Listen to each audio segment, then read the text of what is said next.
नमस्कार, मैं रूपा रजक सदीनामा की ओर से आ गई हूँ लेकर दिनांक 30 अप्रैल 2022 का संपादकीय, जिसका शीर्षक है राजा महेंद्र प्रताप सिंह ने चुनाव में हराया था अटल बिहारी वाजपेयी को, जिसे लिखा है हमारी संपादक महोदय जितेंद्र जितांशु ने।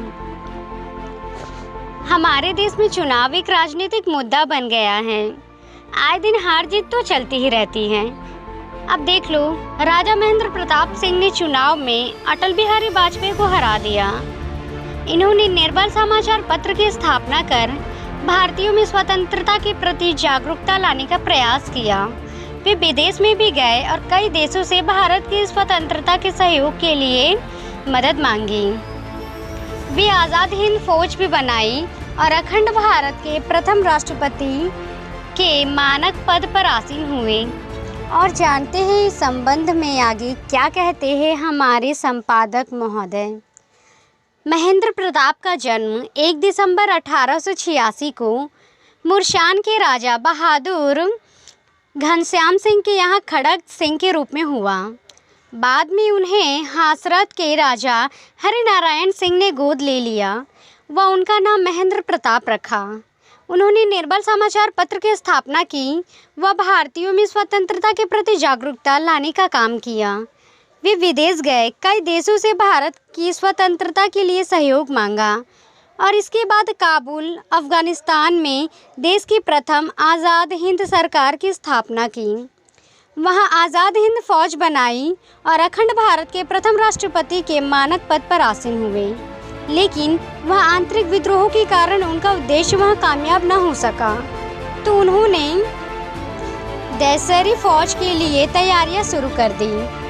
अंग्रेजों ने इनके सिर पर इनमें रख दिया था व इसके बाद उनका राज्य हड़प लिया था। इसके बाद वे दुनिया भर के देशों में समर्थन के लिए घूमे। जापान में उन्होंने एजुकेटिव बोर्ड ऑफ इंडिया की स्थापना की। इसी का नाम आगे चलकर आज़ाद हिंद फौज किया गया। राजा साहब इस बोर्ड के प्रेसिडेंट थे और रासबिहारी बोस उनके उपाध्यक्ष थे। इस दौरान उन्हें जापान से मार्को पोलो, जर्मनी ने ऑर्डर ऑफ रेड ईगल की उपाधि दी थी। वे चीन की संसद में भाषण देने वाले पहले भारतीय थे। बहुत से देशों में पहुंचे व भारतीयों पर हो रहे अत्याचार के बारे में विश्व को जागृत किया। दुनिया भर में फैले भारतीयों व उनके संगठनों को एक किया व फौज के निर्माण के लिए प्रोत्साहित किया। उन्होंने गदर पार्टी के साथ मिलकर भी आज़ादी के लिए कार्य किया व फौज तैयार करने के लिए सारी योजनाएं बना ली। फिर जापान से सब तैयार कर लिया, लेकिन ऐन मौके पर जापानी मनमानी करते दिखे और अपमानजनक शर्तें रखने लगे, तो राजा साहब ने उन्हें फटकार दिया और कहा कि वे अपने अनुसार कार्य करेंगे। वे देश को आज़ाद कराने के लिए लड़ रहे हैं, न कि फिर से गुलाम करने के लिए। इस पर जापानी बिगड़ पड़े। उन्होंने नज़रबंद कर दिया। उसके बाद राजा साहब की सहमति से रासबिहारी बोस अध्यक्ष बने। इसी बोर्ड का नाम योजना के हिसाब से आज़ाद हिंद फौज रखा गया और दूसरी आज़ाद हिंद फौज तैयार हुई। इस तरह फौज एक दिन में नहीं बनी थी, बल्कि राजा साहब के पूरे जीवन काल का तप थी। उसके कुछ समय बाद आज़ाद हिंद फौज की बागडोर संभालने के लिए नेताजी को बुलाया गया था।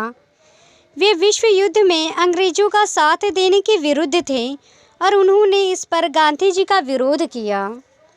वे 32 सालों तक देश के लिए अपना परिवार छोड़कर दुनिया भर की खाक छानने रहे। जब वे वापस भारत पहुंचे तो सरदार पटेल जी की बेटी मणिका बेन उन्हें हवाई अड्डे पर लेने पहुंची थी। 1952 में उन्हें नोबेल पुरस्कार के लिए भी नामित किया गया था। 1909 में वृंदावन में प्रेम महाविद्यालय की स्थापना की, जो तकनीकी शिक्षा के लिए भारत में प्रथम केंद्र था। मदन मोहन मालवीय इसके उद्घाटन समारोह में उपस्थित रहे। ट्रस्ट का निर्माण हुआ। अपने 5 गांव, वृंदावन का राजमहल और चल संपत्ति का दान दिया। राजा साहब श्री कृष्ण भक्त थे। उन्हीं के नाम पर उन्होंने देश का यह प्रथम तकनीकी प्रेम महाविद्यालय खोला था। उन्होंने अपनी आधी संपत्ति इस विद्यालय को दान दे दी थी। बनारस हिंदू विश्वविद्यालय, अलीगढ़ विद्यालय, कायस्थ पाठशाला के लिए ज़मीन दान दे दी थी। हिंदू विश्वविद्यालय के बोर्ड के सदस्य रहे। उनकी दृष्टि विशाल थी। वे जाति, वर्ग, रंग, देश आदि के द्वारा मानवता को विभक्त करना घोर अन्याय, पाप, अत्याचार मानते थे। ब्राह्मण भंगी को भेद बुद्धि से देखने के पक्ष में वे नहीं थे। वृंदावन में ही एक विशाल फल वाले उद्घाटन को जो 80 एकड़ में था, 1911 में आर्य प्रतिनिधि सभा उत्तर प्रदेश को दान दे दिया था, जिसमें आर्य समाज गुरुकुल है और राष्ट्रीय विश्वविद्यालय भी है। मथुरा में किसानों के लिए बैंक खोला। अपने राज्य के गांवों में प्रारंभिक पाठशालाएं खुलवाई। उनके राष्ट्रवादी सोच के कारण कांग्रेस के नेता उन पर ठड्डा का एजेंट होने का आरोप लगाते रहते थे। उन्होंने चुनावों में बड़े बड़े दिग्गजों को धूल चटा दी थी। उन्होंने निर्दलीय उम्मीदवार होते हुए भी भारत के पूर्व प्रधानमंत्री अटल बिहारी वाजपेयी जी को जमानत जब्त करवा दी थी। उन्होंने छुआछूत को कम करने के लिए दलितों के साथ एक राजा होते हुए भी खाना खाया, जो उस समय एक असामान्य बात थी। उन्होंने चर्मकार समाज को जटाव की उपाधि दी थी। उन्होंने अपनी सारी संपत्ति देश और शिक्षा के लिए दान दे दी थी।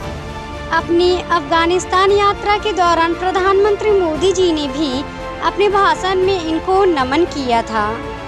ऐसे महान दानवीर, स्वतंत्रता सेनानी, राष्ट्रवादी समाज सुधारक राजा महेंद्र प्रताप को उनकी पुण्यतिथि पर उन्हें कोटि कोटि नमन। इस लेख का एक हिस्सा विवेक आर्या दिल्ली के लेख से साभार लिया गया। आमीन। तो ये था दोस्तों हमारा आज का संपादकीय। कल फिर लौटेंगे एक नए विषय, एक नए संपादकीय के साथ। तब तक के लिए नमस्कार।